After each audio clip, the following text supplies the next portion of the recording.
श्लोकों में से हम 125 श्लोक पढ़ चुके हैं और आज हम 126 नंबर का श्लोक पढ़ेंगे। और प्रतिदिन की भांति आज के श्लोक को प्रारंभ करने से पहले पूर्व दिवस में जो श्लोक पढ़ा था वो श्लोक यदि आप लोगों में से किसी ने याद किया हो, आप सुनाना चाहते हो या आप उसका अर्थ बताना चाहते हो तो आपको आमंत्रित करते हैं रेज हैंड करने के लिए। और सबसे पहले रेज हैंड हुआ है हर्षिता आपका, तो हम आप ही को अनम्यूट करते हैं और आपसे सुनते हैं।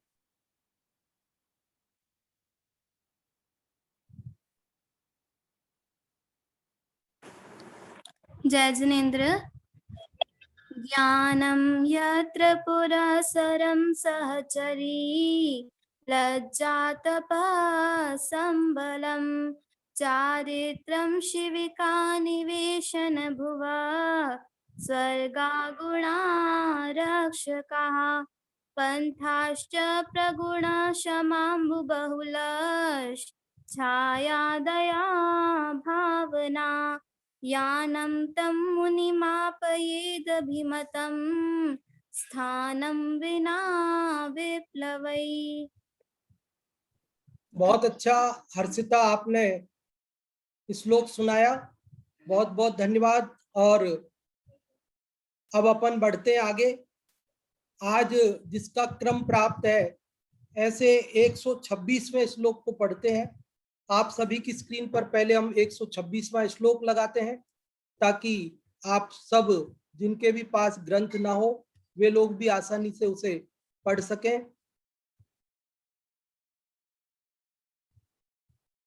ये 126वां श्लोक आप सभी की स्क्रीन पर आ चुका है। पढ़ते हैं इसको। शार्दूल विक्रीडित छंद है, कल जैसे पढ़ा था उसी प्रकार से पढ़ना है इसको भी आज भी।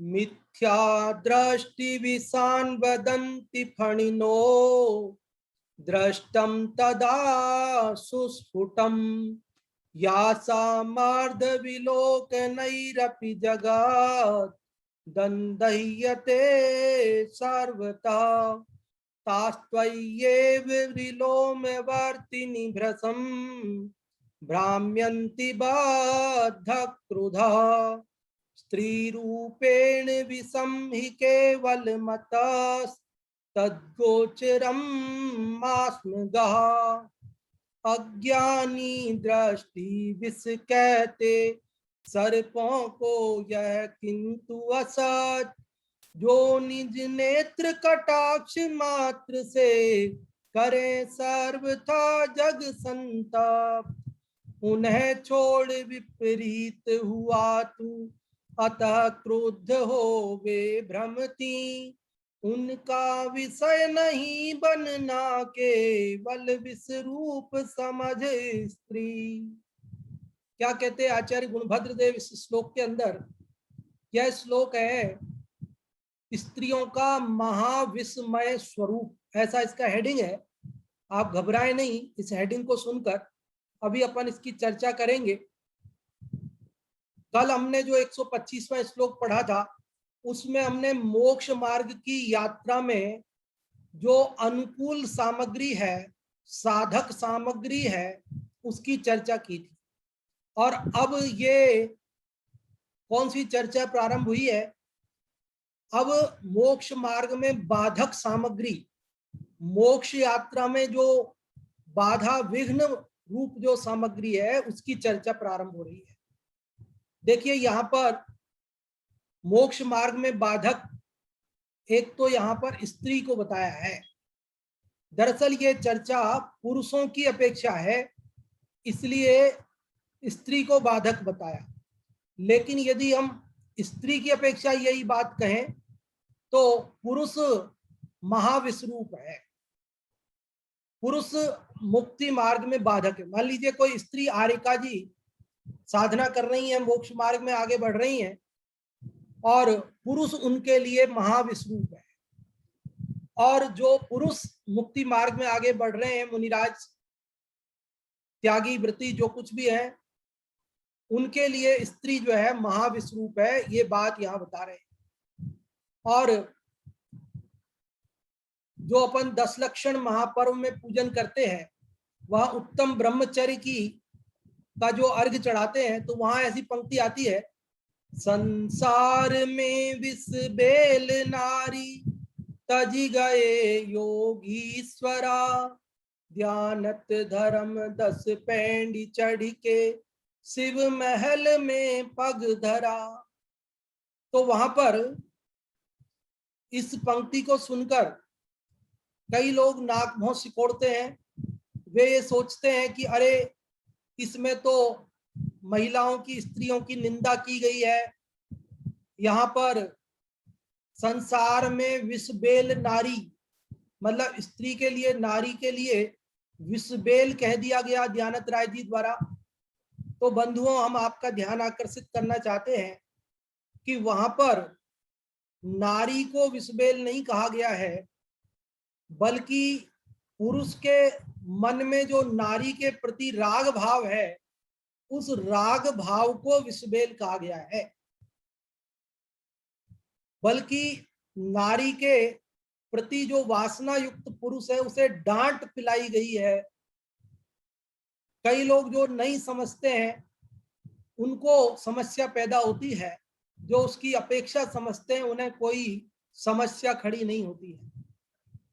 10 लक्षण में एक जगह हम गए, तो वहां पर ऐसी स्थिति बनी कि ऐसा नहीं चलता कि 2 लाइन पुरुष भाई गाएंगे और 2 लाइन महिलाएं गाएंगी, इस प्रकार की स्थितियां चलती है। तो जब ये पंक्ति का नंबर आया, तो वो योग से पुरुषों के पास आया। तो पुरुषों के पास आया तो कुछ युवा भाई जोश में आ गए और उन्होंने जरा ज्यादा ही जोर लगाकर पढ़ी इस पंक्ति को कि संसार में विष बेल नारी तज गए योगीश्वरा, ध्यानत धर्म 10 पैंडी चढ़ के शिव महल में पग धरा। तो स्त्रियों को वह बात चुभ गई, अखर गई, और जब उनका नंबर आया तो उन्होंने अगली पंक्ति नहीं पढ़ी, बल्कि उन्होंने इन्हीं पंक्तियों को फिर से पढ़ा और थोड़ा परिवर्तन करते हुए पढ़ा। उन्होंने क्या पढ़ा? उन्होंने भी जोर से पढ़ा, संसार में विष वृक्ष नर सब तज गई योगीश्वरी, ध्यानत धर्म 10 पैंडी चढ़ के शिव महल में पग धरा। तो ये बंधुओं वाद विवाद का विषय नहीं है। यहाँ पुरुष और स्त्रियों की कोई लड़ाई नहीं है, यहाँ कोई स्त्रियों की निंदा नहीं की गई है। देखिए, जैन दर्शन में स्त्रियों के लिए बहुत महिमा, उच्च पद, उच्च स्थान जैन दर्शन में प्राप्त है। जो तीर्थंकरों की माता होती है, उनकी कितनी विशेषताएं और कितना गुणगान उनका किया जाता है। नारियों के लिए जैन दर्शन में कोई अपमान या निंदा जैसी बात रंच मात्र भी नहीं पाई जाती, जबकि दुनिया के अन्य दर्शनों में तो नारी के संदर्भ में जो स्थान है, वह जैन दर्शन की अपेक्षा बहुत हीन है, बहुत न्यून है। आपको जानकर आश्चर्य होगा कि एक दर्शन तो दुनिया का ऐसा है जो स्त्रियों में आत्मा नहीं मानता। एक दर्शन दुनिया का ऐसा है, मैं नाम जानबूझ के नहीं लेना चाहता हूं, लेकिन आप इस बात को पक्का समझिए। एक दुनिया का दर्शन ऐसा कहता है, स्त्रियों में आत्मा नहीं होती, स्त्रियां अजीब हैं, निर्जीव है, वो उनको जीव नहीं मानता। बोलो, एक दर्शन उन्हें बकरी वगैरह के जैसा पशुओं के समान समझता है। कहीं पर ढोल गंवार शूद्र पशु नारी, ये सब ताड़न के अधिकारी इत्यादि वचन पाए जाते हैं। लेकिन जैन दर्शन, जैन धर्म में कहीं पर भी स्त्रियों की निंदा नहीं की गई है। स्त्रियों को बहुत सम्मान से देखा गया है। यहाँ पर जो स्त्रियों को महाविस्मय स्वरूप ऐसा कहकर बात प्रारंभ की गई है, ये यद्यपि अभी और चलेगी 5, 7, 10 श्लोकों तक, लेकिन इसीलिए आज प्रारंभ में ही इस बात को आप और हम सब समझ लें कि जब भी यहाँ स्त्रियों के संदर्भ में चर्चा चलेगी तो वो स्त्रियों की निंदा की चर्चा नहीं है, बल्कि जो मोक्ष मार्ग पर, साधना मार्ग पर, संयम के मार्ग पर पुरुष भाई चल रहे हैं, तो उन्हें स्त्रियों के प्रति राग नहीं करने की प्रेरणा देने के लिए ये बात कही गई है। और जो संयमी होकर भी मुक्ति मार्ग पर बढ़ते हुए भी स्त्रियों के प्रति राग रखते हैं, मोह रखते हैं, उनके चित्त में वासना भाव अभी पूरी तरह नष्ट नहीं हुआ है, तो उन्हें ये डांट लगाई गई है, ऐसा समझिए। देखिए क्या कह रहे हैं इसके अंदर, क्योंकि ये पूरा आत्मानुशासन ग्रंथ ही किस लिए लिखा गया ये आप सब अच्छी तरह जानते हैं, कई बार चर्चा में यह बात आई है। आप में से कोई बताना चाहते हो तो रेज हैंड कर सकते हैं कि इस आत्मानुशासन ग्रंथ की रचना आचार्य गुणभद्र देव ने विशेष रूप से किसके लिए की थी, किसको समझाने के लिए की थी। जो भी आप में से बताना चाहते हैं रेज हैंड कर सकते हैं। बहुत बढ़िया, अनेक लोगों ने रेज हैंड किया है। और अभी हम इसका उत्तर सुमित भैया आपसे ले रहे हैं। आप बताएं कि चलो अंगूरी जी आप अनम्यूट हुए, आप बताएं। इस ग्रंथ की रचना गुणवत्त आचार्य के जो भाई थे उनके वो मतलब खोटी संगति में पड़ गए थे, उनको सुधारने के लिए इस ग्रंथ की रचना की है। हाँ जी, बहुत अच्छा आपने बताया कि आचार्य गुणभद्र के जो भाई थे वे खोटी संगति में पड़ गए थे, तो उन्हें समझाने के लिए इस ग्रंथ की रचना की गई है। यहाँ पर थोड़ा सा मैं संशोधन करना चाहूंगा। भाई मतलब माजाए भाई नहीं, धर्म भाई थे। धर्म भाई थे। जैसे एक मुनिराज से दो, एक आचार्य से दो मुनिराज दीक्षा लेते हैं तो वे आपस में धर्म भाई हो गए जी। तो उनके जो साथी मुनिराज थे जिनका नाम था लोकसेन, वे लोकसेन नाम के मुनिराज, हाँ, उनके जो लोकसेन नाम के मुनिराज धर्म भाई थे, वे शिथिलाचारी हो गए थे और वे धर्म से डिग गए थे और उनके चित्त में वासना भाव पैदा हो गया था।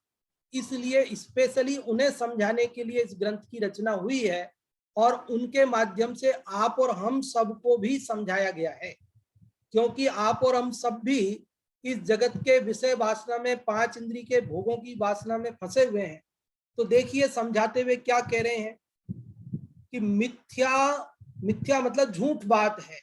क्या झूठ बात है, क्या असत्य बात है कि दृष्टि विषान वदंती फणिनो। फणिनो, फणिनो मतलब फण वाले, फणिनो मतलब फण वाले जो सर्प होते हैं ना, ऐसे फणधारी, ऐसे फणधारी सर्पों को दृष्टि विषान वदंती, दृष्टि विष कहते हैं, ये बात मिथ्या है। लोग ऐसा कहते हैं, लोक में ये बात चलती है कि कुछ सर्प ऐसे होते हैं जिनकी दृष्टि में विष होता है, जहर होता है। मतलब दूसरे सर्प तो आपको काटेंगे तो आपको जहर चढ़ेगा, लेकिन कुछ सर्प ऐसे होते हैं जो आपको देख ले में तो भी आपको जहर चढ़ जाता है, क्योंकि उनकी नजर में, उनकी दृष्टि में, दृष्टि मतलब उनकी आंख में जहर होता है। लेकिन आचार्य गुणभद्र देव कह रहे हैं कि ये बात तो मिथ्या, झूठी है। ऐसे तो कोई सर्प दुनिया में नहीं है कि जिनकी आंखों में जहर होता हो और जिनके देखने मात्र से किसी को जहर चढ़ जाता हो। लेकिन सचमुच दृष्टि विष नाम की कोई चीज तो है दुनिया में। फिर आखिरकार दृष्टि विष शब्द आया तो ये वैसे ही तो नहीं आ गया। सर्प नहीं होंगे भले ही, लेकिन कोई तो होगा कि जिसकी दृष्टि में विष हो। तो यहाँ कह रहे हैं यद्यपि 64 रिद्धिधारी मुनिराजों में भी एक मुनिराज ऐसे होते हैं जिनकी दृष्टि में विष होता है। वे किसी को अगर जरा क्रोध पूर्वक देख लेवे तो उसको जहर चढ़ जाता है, वो मर जाता है। अपन पूजा पीठिका में रोज जब पूजन प्रारंभ करते हैं तो वहां परम ऋषि स्वस्ति मंगल पाठ बोलते हैं। परम ऋषि स्वस्ति मंगल पाठ बोलते हैं, याद होगा ना, नित्या प्रकंपाद्भुत वैभवाय बोलते हैं ना, संस्कृत वाला। और हिंदी में भी है उसका। तो उसके अंदर एक पंक्ति आती है दृष्टि विषम विशाश्चय, कि दृष्टि विष नाम का भी एक रिद्धि है, और इस रिद्धिधारी मुनिराजों की दृष्टि में भी विष होता है, लेकिन उनकी चर्चा यहाँ पर नहीं है। ध्यान रहे, यहाँ किसकी चर्चा है? तो यहाँ चर्चा है, वे कहते हैं, दूसरी पंक्ति देखें, पहली पंक्ति की आधी पंक्ति का अर्थ समझ में आ गया आपको कि फणिनो दृष्टि विदान विषान वदंती, कि फण वाले सर्प दृष्टि विष वाले हैं ऐसा कहते हैं, मिथ्या, ये बात झूठी है। तो फिर सच्ची क्या है, किसकी दृष्टि में विष रहता है? तो वे कह रहे हैं यासाम अर्ध विलोकनई अपि जगत दंदह्यते सर्वतः। यासाम मतलब जिनकी, ये स्त्रीलिंग शब्द यासाम, ये साम पुल्लिंग होता है, यासाम मतलब स्त्रीलिंग, कि स्त्रियों की, नारियों की जो अर्ध विलोकनई अपि, आधा देख लेने मात्र पर भी उनकी आंखों में जहर बसता है, कि वे यदि आधा सा भी देख लेवे, कटाक्ष से देख लेवे, तो जगत सारा संसार दंदह्यते मतलब एकदम जल उठता है, परेशान हो जाता है, वासना से पीड़ित हो जाता है, सर्वतः पूरी तरह। इसलिए सचमुच दृष्टि विष किसमें है, किसकी नजर में विष है? तो कहते फणी सर्प की दृष्टि में विष नहीं है, बल्कि स्त्रियों की दृष्टि में विष है। ये बात मुनिराज को समझा के कह रहे, क्या कह रहे हैं और क्या कह रहे हैं? ऊपर जो थोड़ा छोड़ दिया था ना शब्द अपन ने, वो देखिए, दृष्टम तदा सुस्फुटम, दृष्टम मतलब देखा गया है, तदा इसलिए सुस्फुटम, सुस्फुटम मतलब एकदम स्पष्ट रूप से, एकदम स्पष्ट रूप से ये बात देखी गई है। क्या देखी गई है?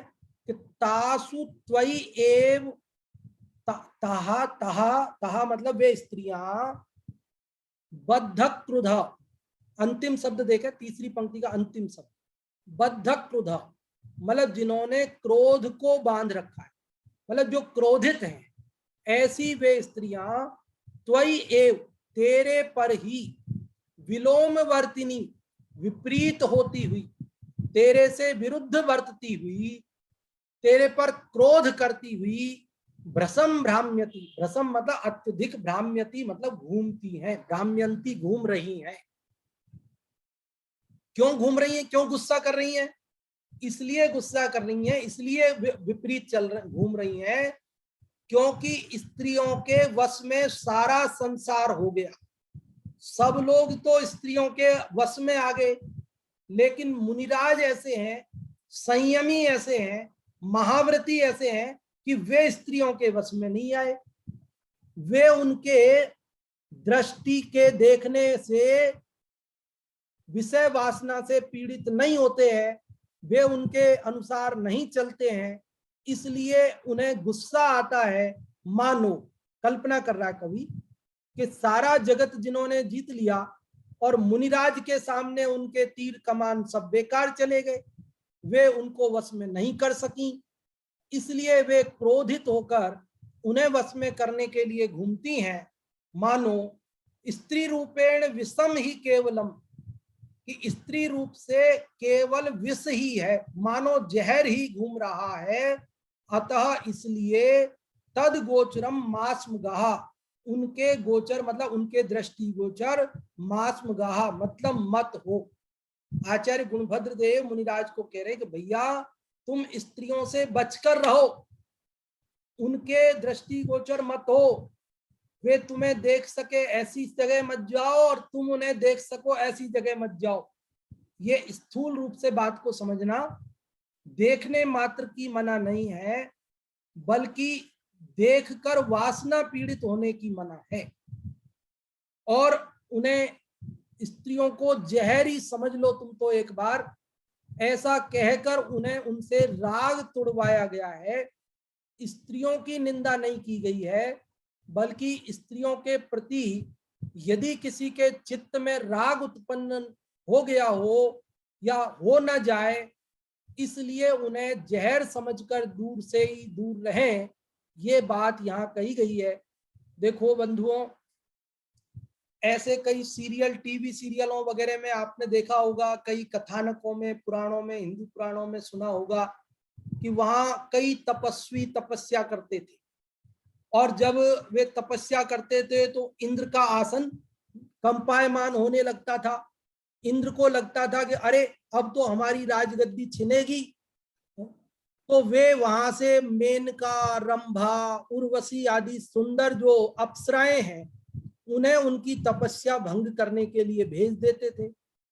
और जब वे यहाँ नृत्य गान करके उनको लुभाती थी और वे उनके लोभित हो जाते थे, मोहित हो जाते थे, उनकी साधना भंग हो जाती थी, तो इंद्र निश्चिंत हो जाता था कि अब अपनी राजगद्दी सुरक्षित है। तो बंधुओं, इसी प्रकार ये मुक्ति मार्ग में, जैसे कल हमने कुछ साधन समझे थे, अनुकूल सामग्री समझी थी कि वहां समता भाव रूपी जल हो, वहां ज्ञान जैसा मार्गदर्शक हो, है ना, ये सब। उसी प्रकार यहाँ मोक्ष मार्ग में विघ्न रूप ये पुरुष की अपेक्षा बात है स्त्री, और स्त्री की अपेक्षा समझ लेना चाहिए पुरुष। तो ये बात यहाँ पर कही गई है। मैं समझता हूँ आप इसका अर्थ भली भांति समझ गए होंगे, और संस्कृत से अर्थ समझे न समझे, भाव तो आप समझ ही गए होंगे। तो आप में से कोई यदि बताना चाहते हो, जरूरी नहीं कि आप शब्द टू शब्द बताएं, लेकिन भावार्थ भी यदि आप बताना चाहते हो, या संस्कृत से या हिंदी एक ही बात है, भावार्थ बता देवे, कोई दिक्कत नहीं है, ज्यादा डिटेल करने की आवश्यकता नहीं है। जो भी आप में से बताना चाहते हैं वे लोग रेज हैंड कर सकते हैं। और अभी सबसे पहले मुन्नी जी, आपका रेज हैंड हुआ है, आपको अनम्यूट किया है, आप बताएं। मुन्नी जी, आपको अनम्यूट किया है, आप अनम्यूट हो जाएं। हाँ ठीक, हाँ। जय जिनेन्द्र पंडित जी। जय जिनेन्द्र। जय जिनेन्द्र। हाँ जी, बोले।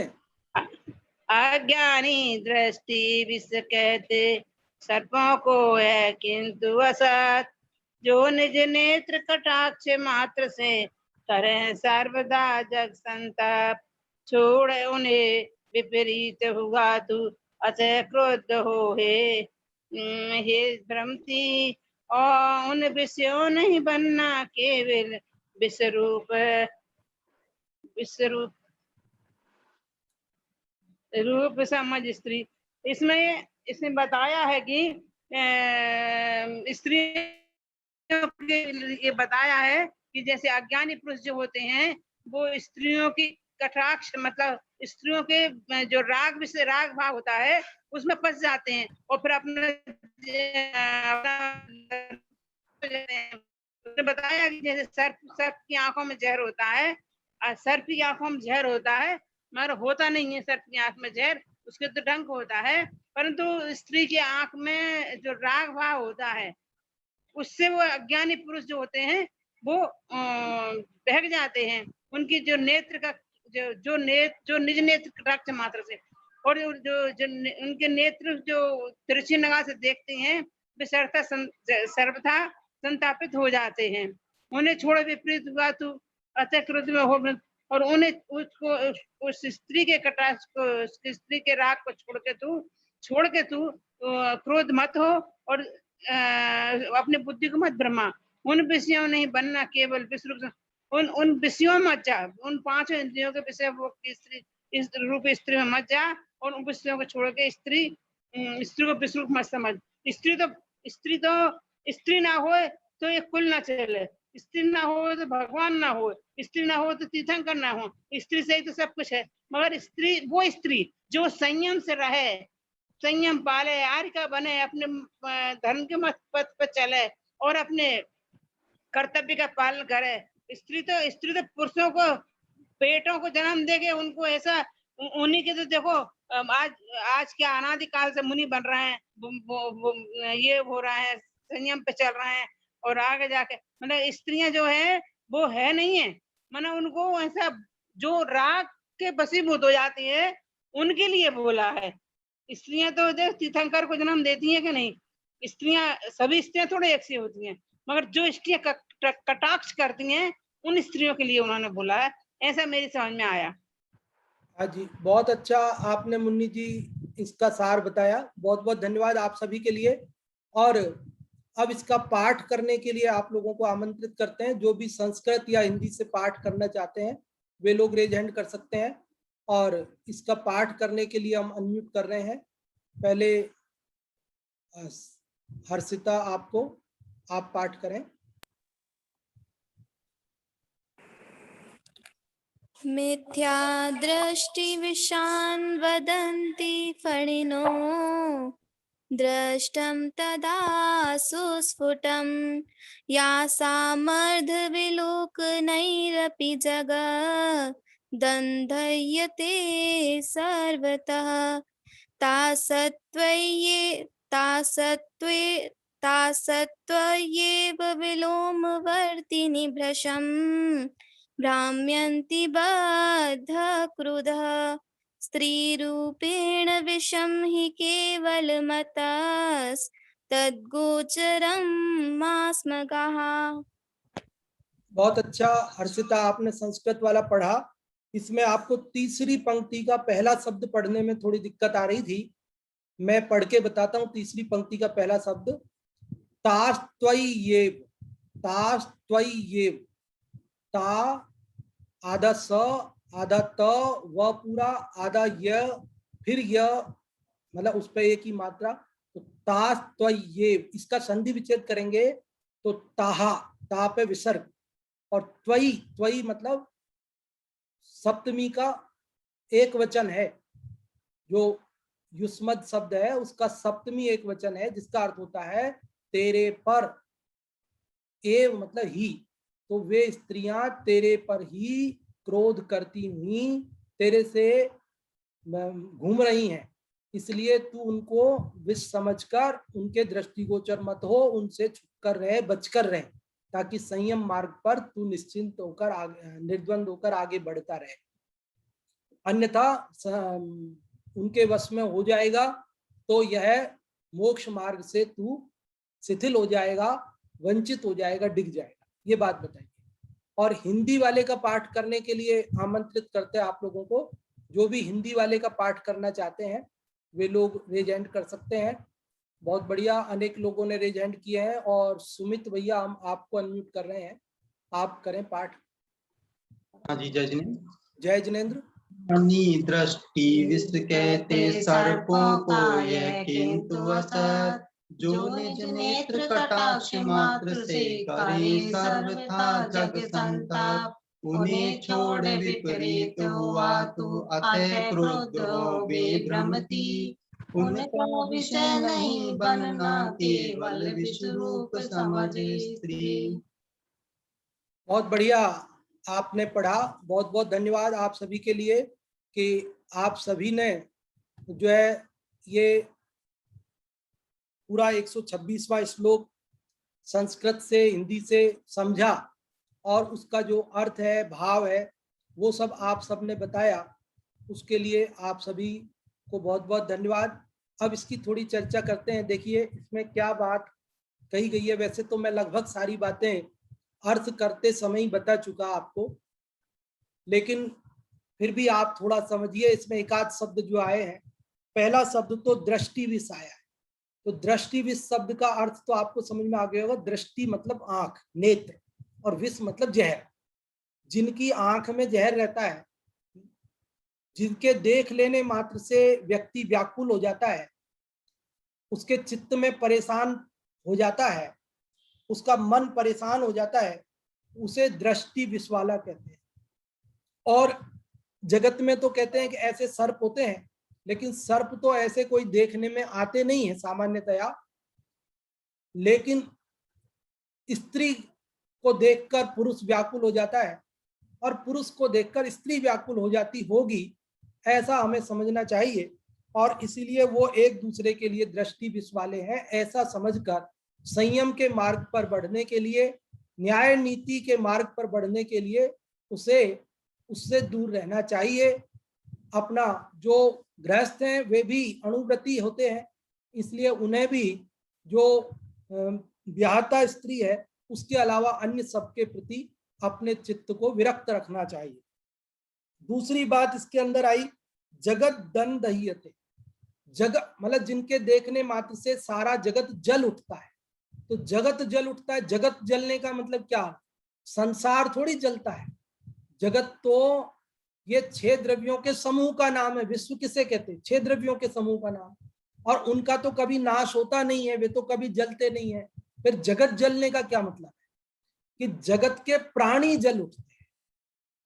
जगत आधार है और प्राणी आधेय है, मतलब उसमें जगत में रहने वाले जो संसारी प्राणी हैं, मुक्त जीव तो नहीं जलते हैं, लेकिन जो संसारी हैं, जो रागी जीव हैं, जो वीतरागी नहीं हुए हैं, वे उससे जल उठते हैं, परेशान हो उठते हैं कि साहब ये कैसा प्रयोग है। फिर तो कह देते संसारी, संसार जगत क्यों कहा, जगत के प्राणी कह देते।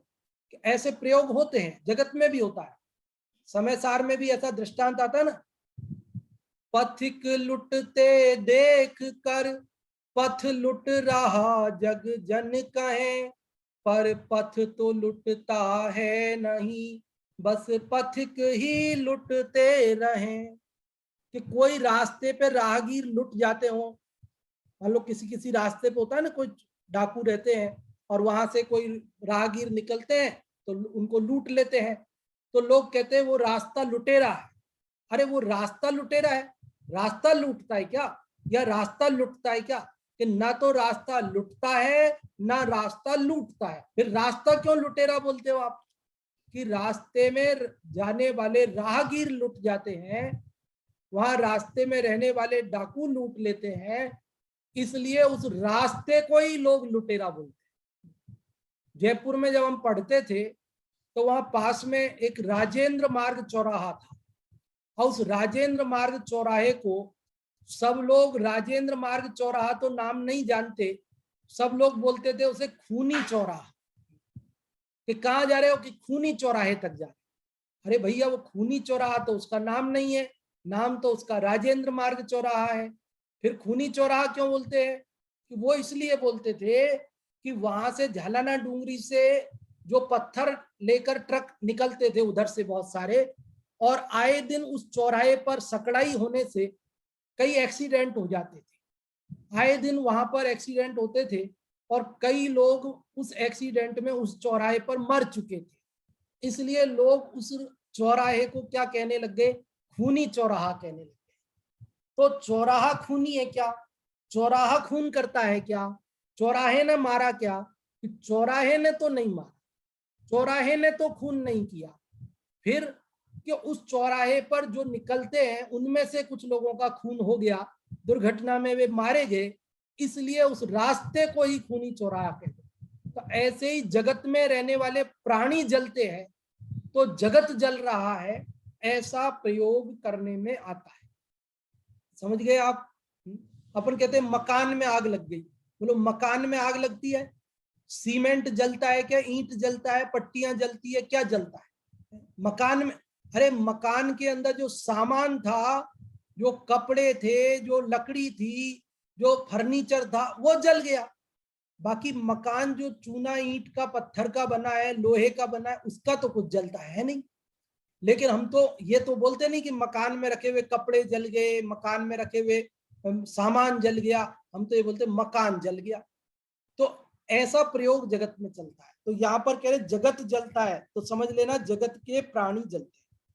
एक इसके अंदर ये बात कही कि ये सारे जगत जो है, हमने चर्चा की कि सारा जगत जो है स्त्री के वश में है, विषय वासना के वश में है।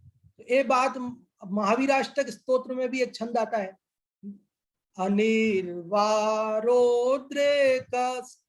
त्रिभुवन जयी काम सुभट कुमारावस्थायामपि निज बलाद्येन विजितः स्फुरन् नित्यानंद प्रसम पद राज्याय सजिना महावीर स्वामी नयन पथगामी भवतु मे।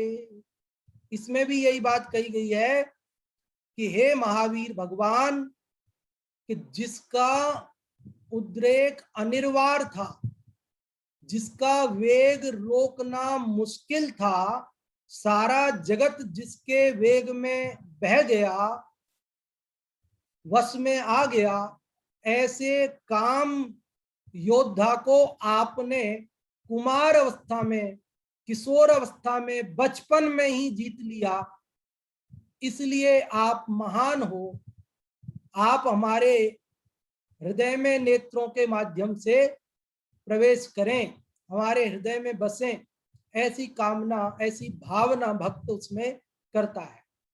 कामना और भावना की बात भी आ गई, तो थोड़ा सा हम आपको बता देते हैं कि कामना कभी भी ज्ञानी जीव नहीं करते, भावना करते हैं।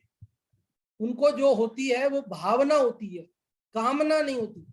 आप कहेंगे पंडित जी कामना और भावना में क्या अंतर है? दोनों एक ही तो बात है। कि एक ही बात नहीं है, दोनों में महान अंतर है। कामना तो आर्त ध्यान है, कामना तो पाप है, और भावना धर्म ध्यान है। भावना पाप नहीं है। देखो, आप अपने यहाँ मेरी भावना है, मेरी कामना नहीं है। हमारे यहाँ 12 भावना है, हमारे यहाँ 12 कामना तो नहीं है। हमारे यहाँ वैराग्य भावना है, वैराग्य कामना तो नहीं है। सामायिक भावना है, सामायिक कामना नहीं। आप जितनी भी रचनाएं देखेंगे वे सब भावना है, कामना नहीं है। ज्ञानी जीव निकांक्षित अंग के धारी है, वे कांक्षा नहीं करते, कामना नहीं करते, वे भावना भाते। कभी कभी उनको चित्त में आता है तो भावना हो जाती है, लेकिन कामना कभी नहीं करते।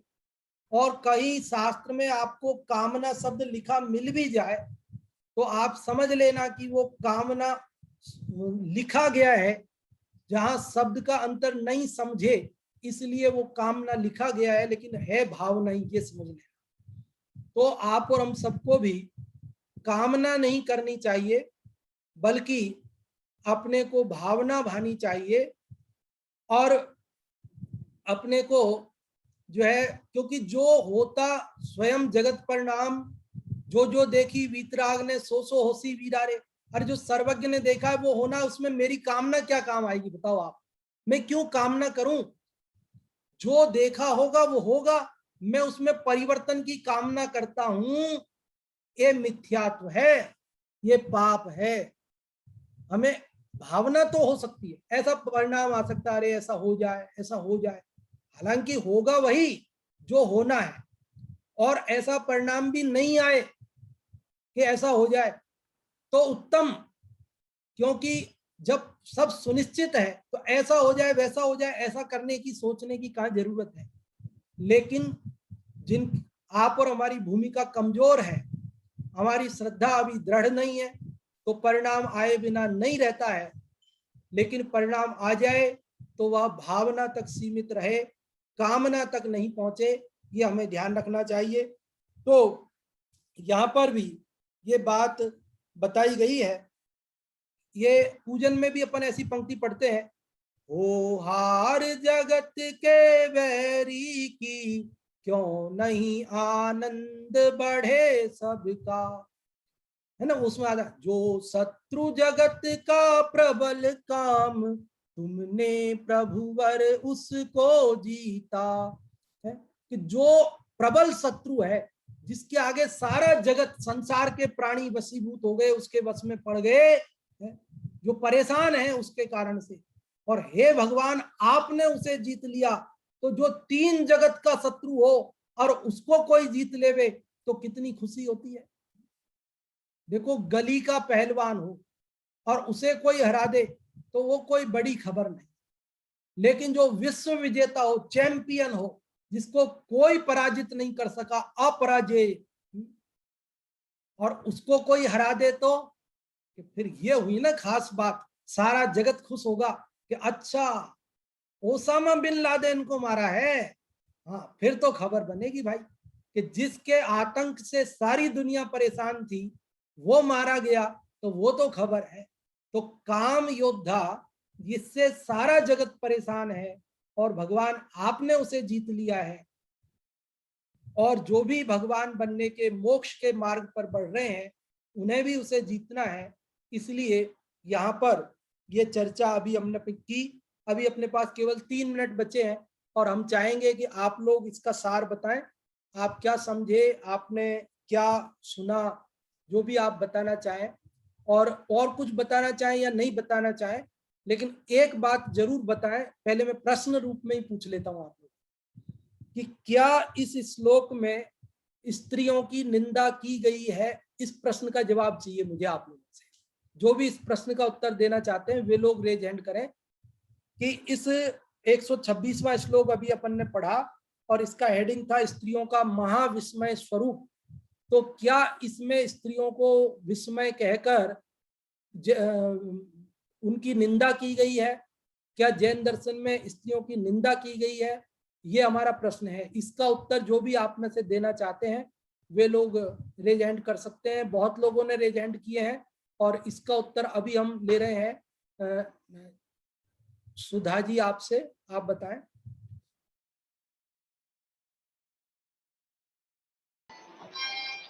जय जिनेन्द्र पंडित जी। जय जिनेन्द्र। इसमें स्त्रियों की निंदा नहीं की गई बल्कि काम भाव की निंदा की गई है। हाँ जी, बहुत अच्छा आपने बताया। स्त्रियों की निंदा नहीं की गई है बल्कि काम भाव की निंदा की गई है। और भी जो लोग बताना चाहते हैं कुछ भी इस श्लोक के संदर्भ में, उन लोगों को हम आमंत्रित करते हैं। नयन जैन आपको अनम्यूट कर रहे हैं, आप बताएं। जी जय जिनेन्द्र। जय जिनेन्द्र। इस श्लोक में ब्रह्मचर्य की महिमा बताई गई है कि कैसे है ना, इस जो संयमी पुरुष होते हैं वो स्त्रियों के राग में नहीं अटकते हैं, और स्त्रियों का जो राग होता है क्रोध रूप में, विष रूप में सारे जगत में फैला हुआ है, लेकिन जो संयमी और भद्र पुरुष होते हैं वो इसमें नहीं अटक करके अपना कल्याण करते हैं। और ऐसी ही भावना भानी चाहिए, स्त्रियों चाहे पुरुष, मतलब किसी को भी एक दूसरे के प्रति कामना नहीं करनी चाहिए। भावना तो होती है, हम क्षुद्र छदम उसमें, लेकिन हमें भावना भानी चाहिए कि हम इस भावना से मुक्त हो सके, ऐसा मेरी समझ में आया। हाँ जी, आपने अच्छा बताया कि स्त्रियों और पुरुषों को एक दूसरे के प्रति राग भाव को छोड़ना चाहिए और मोक्ष मार्ग में भावना भानी चाहिए कि हम शीघ्र ही इन विकारों से मुक्त होकर के और वीतराग पद को प्राप्त करें और सभी जगत की कामनाओं से मुक्त होना चाहिए। बहुत बढ़िया आपने बताया, बहुत बहुत धन्यवाद आपके लिए। और भी अनेक लोग बताना चाहते हैं लेकिन अभी समय अपना पूर्णता की ओर है और आज कार्यक्रम भी है बाद में। अभी इसके बाद एक कक्षा होगी और उसके बाद कौन बनेगा ज्ञानपति कार्यक्रम भी है। तो अभी मैं यहाँ पर कक्षा को पूर्ण करता हूँ और अगली कक्षा के लिए सूचना के लिए आमंत्रित करता हूँ पंडित जी सुरेश जी शास्त्री गुना को। पंडित जी सुरेश जी शास्त्री गुना पधारें और आगे के कार्यक्रमों की सूचना देवें।